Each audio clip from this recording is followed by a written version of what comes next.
नमस्कार प्यारे विद्यार्थियों, डीएवी मॉयल पब्लिक स्कूल आज की कक्षा में आपका स्वागत है। आइए आज मैं आपकी कक्षा 8वीं में पढ़ाने जा रहा हूँ नैतिक शिक्षा के पाठ 13 आश्रम व्यवस्था।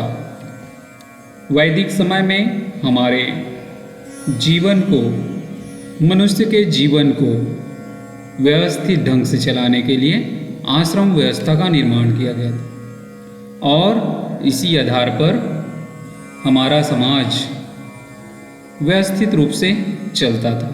आइए जानते हैं इस पाठ में ये कौन कौन से आश्रम थे जिसके माध्यम से जीवन को व्यवस्थित और सुचारू ढंग से चलाने के लिए ऐसे आश्रम व्यवस्था का निर्माण किया गया था।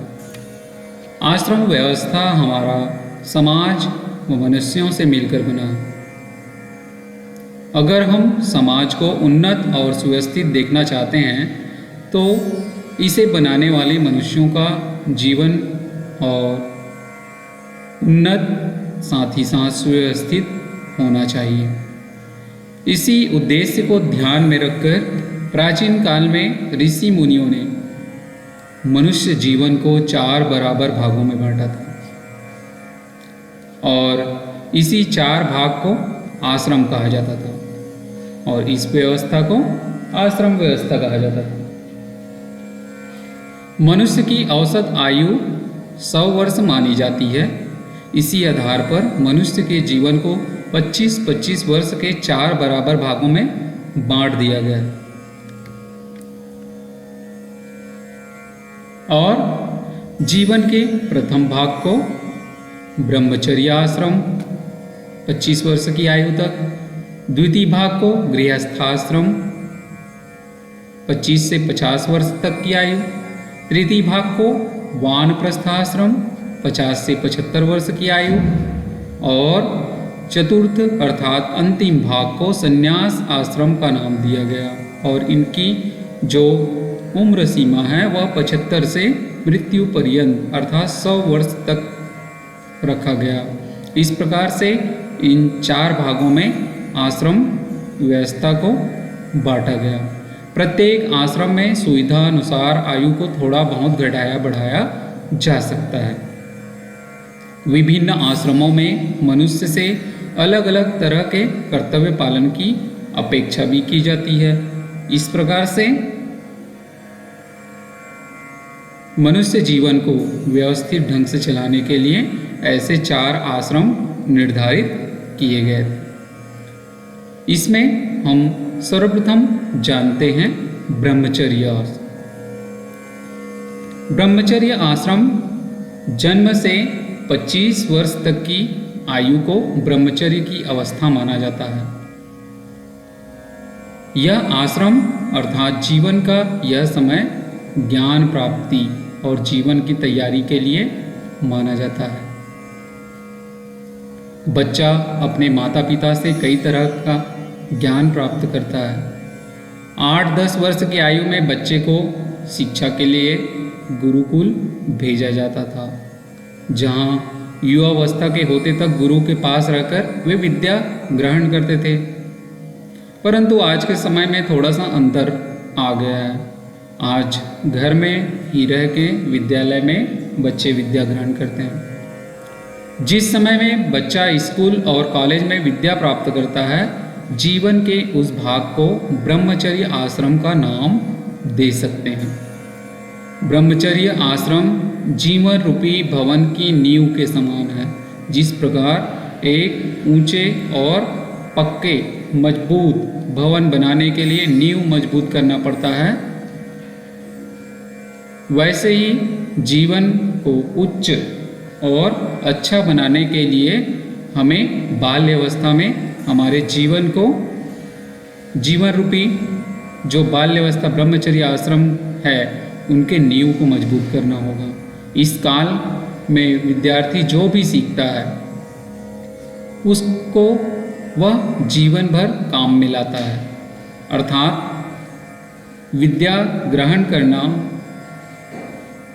ज्ञान को अर्जन करना और अनेक विषयों की जानकारी प्राप्त करना ब्रह्मचर्य आश्रम के अंतर्गत ही आता है।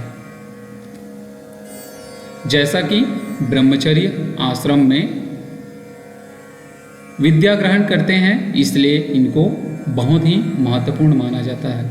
ऋषि मुनियों के अनुसार तो विद्यार्थी का जीवन बहुत ही सादा, संयमी एवं अनुशासित होना चाहिए।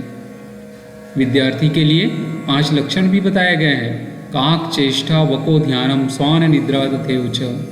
अल्पहारी गृह त्यागी विद्यार्थी पंच लक्षणम। इस प्रकार से इन 5 गुणों को ग्रहण करते हुए एक संयमी, सादा जीवन और अनुशासित जीवन विद्यार्थी का होना चाहिए। इस काल में विद्यार्थी को विद्या प्राप्त करने के लिए कठोर परिश्रम करना चाहिए। जो ज़्यादा मेहनत करेगा उन्हीं को तो अधिक सफलता मिलेगी। उनको यह याद रखना चाहिए कि यदि यह समय सैर सपाटे, दोस्तों के चक्कर और मौज मस्ती में खो दिया तो ये जो तैयारी का समय है, जो हम जीवन के लिए तैयारी कर रहे हैं, वह दोबारा नहीं मिलेगा। यह समय गया तो गया, क्योंकि समय एक बार गया तो फिर वापस नहीं आता। इसने खूब ही कहा है कि बीत गई सो बात गई, तकदीर का सिकवा कौन करे। जो तीर कमान से निकल गया उस तीर का पीछा कौन करे। एक बात और याद रखें कि माता पिता और गुरु से बड़ा मित्र और कोई नहीं है। माता जो एक बालक की प्रथम गुरु होती है, पिता पालन पोषण करते हुए उनके गुरु के समान होते हैं, और इस समाज में जीने के लिए जो ज्ञान प्रदान करने वाले हैं, विभिन्न विषयों की जानकारी देने वाले हैं, वो है आपका अध्यापक, गुरु। वही आपका सबसे बड़ा मित्र है। इस प्रकार से ब्रह्मचर्य में अपने जीवन को मजबूत करने के लिए विभिन्न विषयों का ज्ञान ग्रहण करना चाहिए और आगे बढ़ते रहना चाहिए। तो ये था ब्रह्मचर्य आश्रम। आइए जानते हैं दूसरा और महत्वपूर्ण आश्रम, गृहस्थ आश्रम। मनुष्य शिक्षा प्राप्त करके, विवाह करके गृहस्थ आश्रम में प्रवेश करते हैं। विवाह की न्यूनतम आयु उस समय ऋषि मुनियों ने लड़कों के लिए 25 वर्ष और लड़कियों के लिए 16 वर्ष निर्धारित किए थे, परंतु वर्तमान समय में हम देखते हैं तो यह उम्र अभी बदलकर लड़कों के लिए 21 वर्ष और लड़कियों के लिए 18 वर्ष निर्धारित कर दिया गया। गृहस्थ आश्रम को सभी आश्रमों से ऊंचा और श्रेष्ठ माना गया है। क्यों?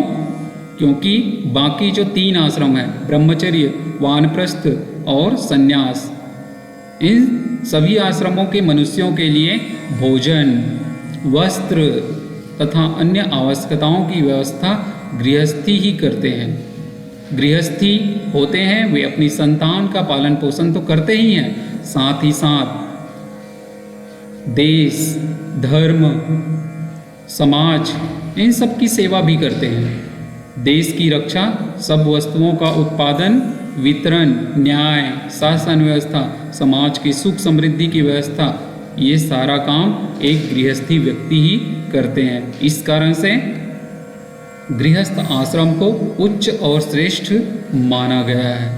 प्यारे विद्यार्थियों, जैसा कि आश्रम व्यवस्था के अंतर्गत 4 आश्रमों में जीवन को विभक्त किया गया है, तो इसमें आपने अभी ब्रह्मचर्य आश्रम, जो कि आपके लिए बहुत ही महत्वपूर्ण है, इसको आपने जाना, और दूसरा है गृहस्थ आश्रम, इसके बारे में भी आपने जानकारी प्राप्त की है।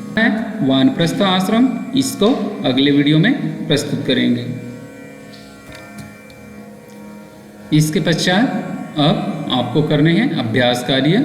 ब्रह्मचर्य का पालन करना क्यों आवश्यक है, जैसा कि आपने पाठ में पढ़ा, उसके आधार पर लिखेंगे। आज के लिए बस इतना ही। बहुत बहुत धन्यवाद।